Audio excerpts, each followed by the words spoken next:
Remplacement d'une pompe à huile Copeland sur un compresseur type D4DH 2500.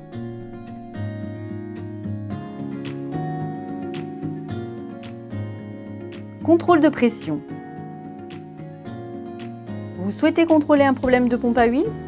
Nous vous conseillons dans un premier temps d'inverser le sens de rotation du compresseur. Vous pouvez alors de nouveau contrôler la pression.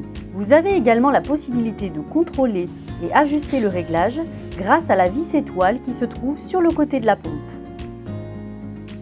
À l'aide d'une tige aimantée, retirez le ressort ainsi que la bille de pression qui se trouve à l'intérieur du logement.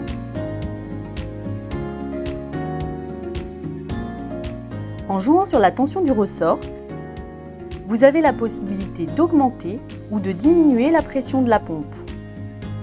Vérifiez l'état général de la bille et remettez l'ensemble dans son logement. Repositionnez ensuite la vis en veillant à serrer au couple selon la préconisation du constructeur. Vous pouvez désormais effectuer de nouveaux tests de pression. Dans le cas où cette intervention ne suffise pas, nous vous recommandons de changer la pompe à huile. Attention, avant toute intervention, veillez à isoler et dégazer le compresseur. Démontage. Desserrez les 6 vis de 13. Attention, les 2 vis restantes doivent maintenir le couvercle en position.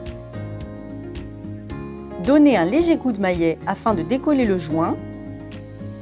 Puis, sortez la pompe à huile. Veillez à vérifier le positionnement du joint. Cela vous évitera des erreurs lors du remontage.